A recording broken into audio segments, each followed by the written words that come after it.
Hello everyone, welcome to another interview series. We tackled Fight Night NA yesterday and today we're going to tackle Fight Night, but this time EU, and we have with us none other than the champion of Fight Night EU of the last week, Ultraman. How are you doing, buddy? I'm doing good. Pretty happy about that robbery. Um, I feel very deserving today.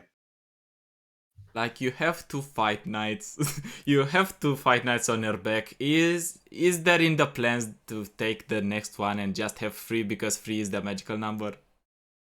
Maybe not the next one because I might not be there Friday, but another one for sure. So Anytime. Ultraman is going to take three fight nights. Three is the magical number. Everything is going to be good. Uh, how did you prepare for the tournament? Like, what did you expect to see before you tackled your decks and you decided upon your decks? I mean, it's always pretty hard with the fight night. Actually, it's harder with the fight nights than with the seasonal to know what people will bring because people in the fight nights they're like half trial, half show sometimes. And there is some people that are gonna bring obviously because it's unspoken rules. It's not like they tell you to bring something spicy. No, it's just people are like, okay, this is the fight night, I'm gonna bring something spicy. They don't think like that for the seasonal tournament, given the amount of money there is in the seasonal tournament. But yeah, so people sometimes bring something very spicy, sometimes they just bring the most common possible lineup. Also, there isn't any bans, so there aren't any bans rather. So they tend to bring just strong decks, flexible decks that can win against anything. Um, so yeah, I expected to see a bit of FistTF because FistTF is doing such an impression on all the level of ladder of the tournament.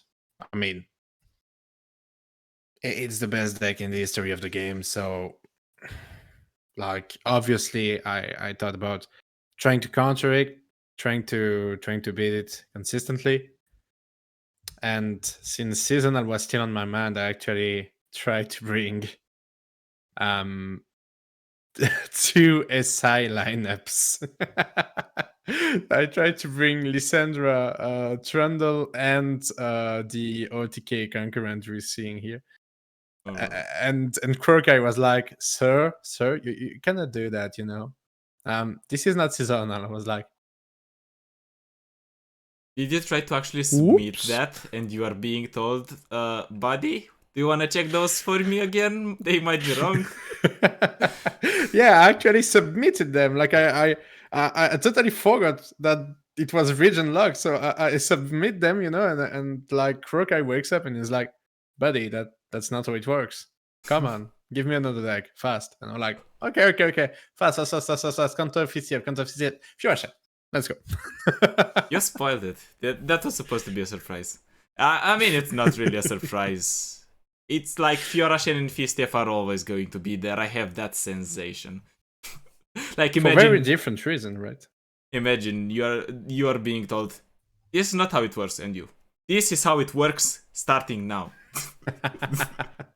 I Ah, hate no, I can do Fist I that. do not want to see it. I want to crash it. So this is how it works. Uh, Yeah. let's talk a bit more about what we call the elephant in the room, and that is the deck that is on our screens, and this is Concurrent Timelines Lidros, potentially Dreadway or TK. What was the idea behind the deck? Why did you bring it to the tournament? Well, it's just a deck that I liked in the first days. I've seen some really mean tweets, uh, and maybe I made it so this deck won't exist anymore. So if there is anybody in the room that is like as fan of this combo as I am deeply sorry. I did not intend it to win that, and this was all a big accident. Anyway, so I just thought the deck was fun and I liked the combo, and I wanted to bring something that could beat FCF. And obviously, having three Withering Whale in the deck, three Valfies, multiple Mystic Shots, you were to be good against FCF. It was impossible not to be good against FISTF. And for Obviously, it's still FISTF. It can still beat you just because it is ridiculously powerful, OP, flexible, and whatever you want to call it. and Um, for the people that didn't actually watch, how many FTFs did you encounter? I think I encountered one or two. I think one actually, just one. I think that was that was sad. Like there was two FTF in the tournament. And it was like one aggressive lineup or two aggressive lineup. I was like, okay, I can face that, no problem. So alpha and alpha, right? I'm like, okay, I'm gonna face those people and I'm gonna have a shot at winning. Do you remember when we prepared for Fight Night? Bring Karma Zoe, it's the best deck against Go Hard. Nobody is going to crush you. And then we're bringing it and nobody's playing Go Hard. Yeah, that's the problem with Five Nights. Like, and especially given there is no bans, I feel like sometimes it's even more polarized. Like, if you want to counter a deck, you have to have two very good decks against it. There won't be a ban strategy. Yeah, it makes it a bit harder to face every single possibilities. You don't get to choose something you don't want to face. So yeah, the problem with that is obviously when nobody brought to go hard, what do you farm with Zoe Karma? You farm yourself out of the tournament. Yeah. That's what it seemed like. Sorry. Yeah, shit happens most of the time. But going back to the list, what did you expect else to counter this list, or were you prepared for counters of this list? Well, the last seasonal was very aggressive, obviously, because aggressive decks are the only answer to Feast TF slash Aphelios TF and all of the Aphelios order decks. Because at this point, Aphelios TF is just another part of the Aphelios brand. You just put Aphelios, Temple, and you have a deck. We don't care about the rest. If there is Aphelios and Temple, it's gonna be good. So yeah, it just happens to kind of counter the Temple because the Temple is still 4 mana that you have to invest. So if the deck is really aggressive and has a really good starting hand, it can punish the Aphelios taking a bit too much time to wake up. So that's the idea of the seasonal. That's why there was so many aggressive lineups in the seasonal. I was expecting a bit aggressive lineups here too.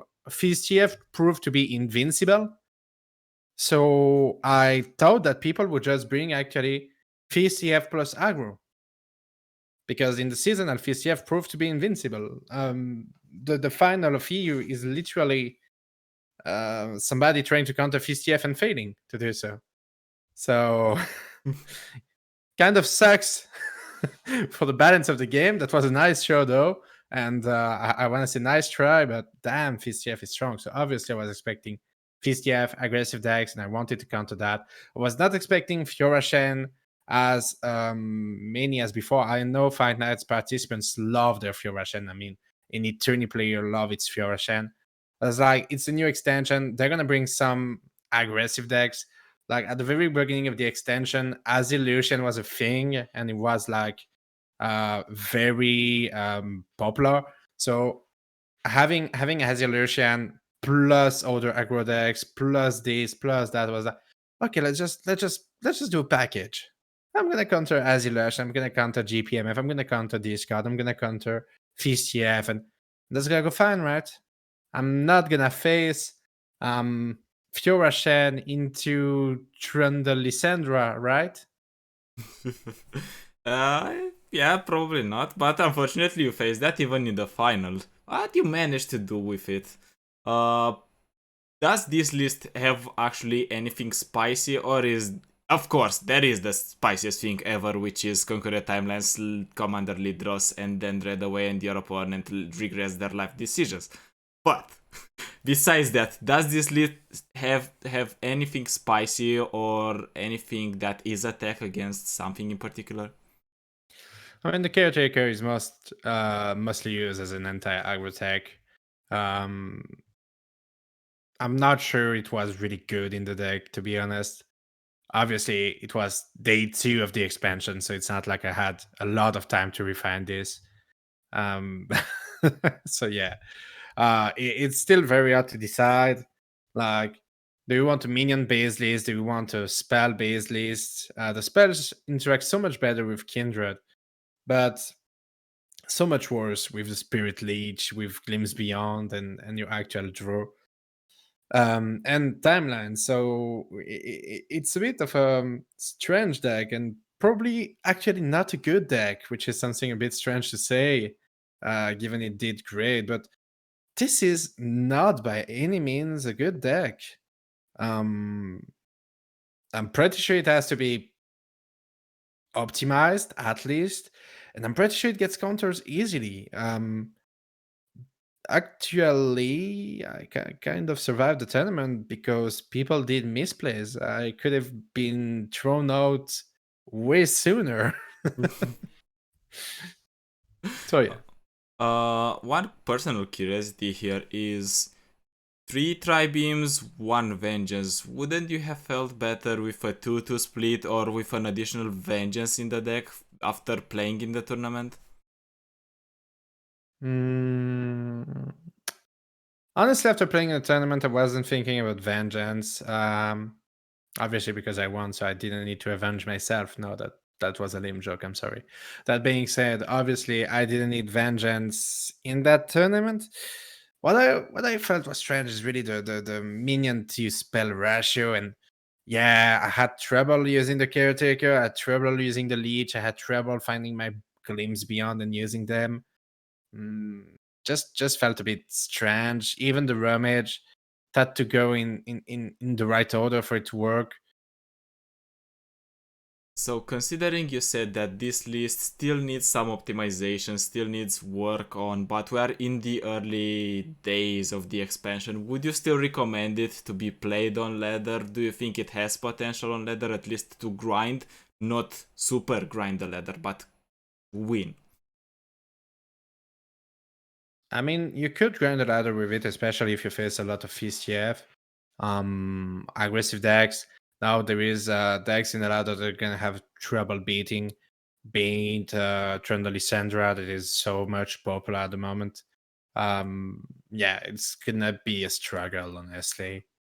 You don't have many things to beat them outside of the combo, and they destroy that combo with vengeance. So obviously, if you have the surprise effect, or if the guy in front of you is bad, you're gonna farm a lot of wins. If you face somebody that's prepared, somebody that knows a combo, somebody that plays a good deck with the right amount of cards of everywhere, you're gonna get crushed, man. You're gonna get crushed so much. So please don't craft that deck in order to perform in ladder. Craft that deck if you have a very specific tourney that you want to counter a very specific matchup. That's it. That's all the use the deck could have. So good if you want to counter things in tournaments, not so good if you want to farm the ladder. And moving forward, you said that people love their Fiorashens, right? Mhm. Especially in Fight Night. What a coincidence, because your last deck was also Fiorashen. Why? Well, obviously, because I could not bring Tron Lysandra. Like that's the sole reason. Now, obviously, it's because it beats VCF. All right, there isn't many decks that aren't a side that actually counters VCF. It's either you bring a very aggressive list or you bring Furashan. When I was deciding my lineup, obviously I was better against aggressive decks, so I wanted to bring Fiorashan because it was better against aggressive deck. If I just took an aggressive deck, my matchup would have been 50-50. And what's the point in bringing a very good deck against aggression, then a 50-50 in the second game? Like, I just love throwing coins. Head or tails? No, obviously, Fiorashen was a better choice here. Um, I had to put up I had to create the list in 5 minutes. So I created it like just out of my head. I was like, okay, I want kind of aggressive, kind of okay against aggressive. I'm gonna put one tracker. I wanted to go a bit faster if we face Trundle Lysandra, so I'm gonna put a Genevieve. Um, I had a free spot. I was like, I don't want three reports. Let's just put a Laurent in this. Actually, carried my way out of a match. So yeah. Now that you're looking at the list, is there any specific tech that helped you? You mentioned Laurent Chevalier. How actually did Laurent save you in that specific match? I mean, I just needed minions. It was the end of the match against Lissandra. He had very few cards in hand. I had very few cards in hand. And the whole game I suffered from not drawing my deny. So I could not go all in. I had to keep minions, and keep minions. And Chevalier actually gave me little. I could just put the minion on the board and attack thanks to it being a minion. If I had to put the repos, I would have lost. So yeah, happy I did not put that third riposte. I needed more minions. I wasn't exactly expecting such a hard fought games against what I thought was a free matchup, but obviously if you don't draw, you deny. Even with a River Shaper like that, like I think it survived like 3 turns, but still, if you don't draw, you deny. Then yeah, you can play around Runation. Runation comes in, and if you just went all in on the boards, you kind of look dumb. Furation is one of those decks that is very good. It's very good when it sits ahead. The problem is if you get reset, you lose. You lose. You don't come back as a Furation. So it's one of those decks that has to get ahead and stay ahead. It's really hard to come back into a game with your Shan. There is no AoE. There is not many removals. Everything costs a lot of mana. So you really have to practice being ahead and staying ahead, making the choices that will keep your minions alive the longest. In order for you to finally find a Shan, a Bryson Protector, in order to find something that's gonna make or give some value to your minion. If you just use a minion one for one, you're losing every single matchup in the game. So Fiora Shen is very rewarding if you're ahead and you know how to stay ahead. Um, if you don't have deny and you take ruination, you're dead. That's it. Interesting, because you say staying ahead, and you said you also wanted to build a more minion based version, because looking back at it, I think that was Dan's first take on Fiorashi. You want a more minion based list in the last meta, and did it grow on you? I mean, not in the way he did it back in the day. But yeah, kind of. At some point you need some minions, and you need minions that do something. That's the thing. So River Shaper, Lorent Chevalier, they're so important because they do something. They create value, and they are so important to protect. That's what grew on me. I was a pretty bad Furation player back in the day. I mean, I'm still not great, but definitely better than before, because I wasn't giving enough importance to that River Shaper, to that Chevalier. I was like, those are little cheap minions. They don't matter much. I'm gonna use Fiora. I'm gonna use a Screeching Dragon. I'm gonna have stats. I'm gonna have challengers because it kills minion in front of me, so it's more important. And actually, drawing is so much more important. Fiora Shen is so much stronger with 2 options instead of 1. If you have the option to single combat and sharp sight, and you get to choose which one you want to use, it makes you so much stronger than if you only have single combat. Even if you had like one more minion to put that single combat on, it changes everything. So yeah, giving more importance to my minion. I'm still not using some more aggressive minions because back in the day I think it was like the chef, the battle chef or the war The war chef. chef. Yeah. So no, I'm not gonna go up to this length, but one chevalier, fine. It's fine. It's cool. Yeah, it's a lot of unit generation. It has challenges, so you can use it more flexibly. If you can pick your trades, so yeah, it's nice. But now that we've been talking about your decks, I would like to direct the next question towards the tournament itself. And you've been playing for 2 tournaments now, actually 3, if I remember correctly. So, what is your impression on the tournament itself, on the format? I mean, the format is fine. The format is what it is. Not having a ban is original. I don't know if I like it or not, but I don't especially dislike it. It's more like it's okay. You know what I mean? It's not a problem for me not to have a ban. I don't mind playing into the tournament. The level is always quite high. As I said, the lists are somewhat a bit funny, but the players are great. So if you put even a funny list in the hand of a great player, you're bound to see some plays happen, and that's something I like about this tourney. Is that it stems back to what I like about the game is just that mental joust with somebody. You're like, okay, you're gonna do that for that reason. I'm gonna do that for this reason. I'm gonna do that. You're gonna do that. I'm gonna do this. You're gonna do this. I'm gonna mind game you there. Okay, I got you. That's what I like about it. It's just like it was my game against Fresh Lobster. I actually kept the concurrent timelines in my hand with the letters. And at the last turn, I waited until he had not enough mana to play Hash to do the combo, and the combo got through. And it was like, what the?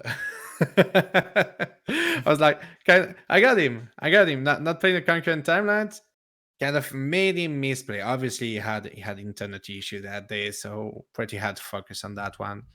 Um,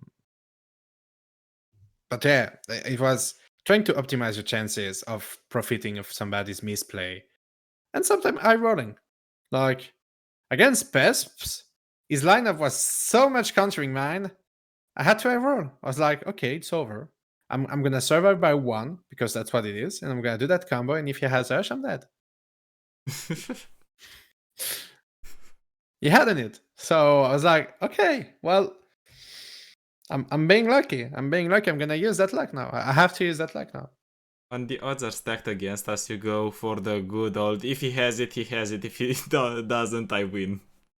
Sometimes you're forced. So sometimes you're like, all right, that's it. I'm out of option.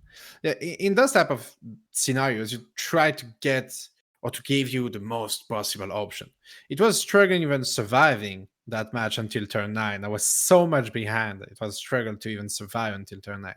So when you have such dreadful matchups, you're just like, I'm gonna survive the longest. I'm gonna take the least risk, and at the end of the day, I'm gonna take my chances. At the very second you have your chances, by the way, because the longer you wait, the more chances your opponent has to draw something to counter you. So it's just all right. It's turn 9. I try it. It works. It works. Doesn't. When I saw Pesps, and I could not get through that. Like that concurrent timeline deck can get through Pesps lineup. Even my Fiorashen, basically to beat his Fiorashen in the mirror. And I think I got destroyed in the mirror. Like I had nothing to play until turn 4. He had just a regular Fiorashen hand. I got utterly destroyed that match. So I was like, I can't. I cannot. I'm gonna have to beat Zuya Fetus with Fiorashen. There is 3 Hirsch in his deck, and I'm playing Fiorashen. This is over. And then if I somehow survive that, I have to beat that with concurrent timelines. But you did Oh, it. yeah. I kind of stole that game, to be honest, because he hadn't hash, obviously. So yeah, lucky on that one. Then Fiorashen, I remember I had a pretty good hand, and I just I just kind of steamrolled him because Fiorashen is an amazing deck, really strong deck, even if it has a bit polarized matchup. We've been talking about all these awesome players, all these decks that might be fun, but in the hands of a good player, they can just wreak havoc amongst the lineup of the other player. So my question to you would be, who would you like to actually play in another fight night? Who would you enjoy playing against? They already asked me that at the end of the tournament. It was like, there is too many good players in here. To say one name, it's like Yeah, I just love playing some of them. I was sad I could not face Sergi in the seasonal because I failed like a dumbass against Trish Fangirl. Um, I did a huge misplay and I deserved getting out in top eight. So I was a bit sad not getting to have a final against Sergi because it's somebody I know since Gwent. I don't think I faced Guardia a lot, but I like facing Guardia too. Uh, so yeah, and there is a lot of great players actually that have the luck of facing every so often. Game Breaker, I had the luck to finally face him in a tournament setup. Because I did not get that luck before. We had a bit of conquest in ladder at some point, like LP conquest, but it's not the same. It's not the same. And one last question: if you would have to play in this format, or if you had to play in the Riot Lock format, which one did you enjoy the most? This one or the Riot format? Can I have a region lock with ban? If I had to choose, I think I would take the format with bans. But I have to say that I like the region lock because it's a bit trickier to get good matchups. I feel like it's with the Riot locked format, it's sometimes a bit too easy to get good matchups. You can repeat having deny, you can repeat having if you want to make a lineup with three Ionia, you can. And if you make a lineup with three Ionia, it's no secret for nobody that you're actually gonna win a SI. Great, you won a SI control as triple Ionia. You did well. Great plays. No, like obviously this type of situation makes it a bit dull even as a caster. You get me. If we're seeing a lineup with three Ionias against three control SI, Yeah, how do you hype that? we're already starting to talk about what movies are we watching recently, what are we doing, what decks are we playing on ladder, like, things like that. And then So Casmin, how's your mother? she's doing good, good, thanks for asking. Oh god. Oh my god. Anyways, we are hyped to see you. If we are hyped for something, actually, in this moment, we are hyped to see you in the next fight night you are going to be able to participate in. Congratulations again for winning this one. You did an awesome job. And for all of you out there, pay close attention to this video. Ultraman highlighted some things, exposed some things, so you might want to rewatch it. So thank you again and see you next time. Bye.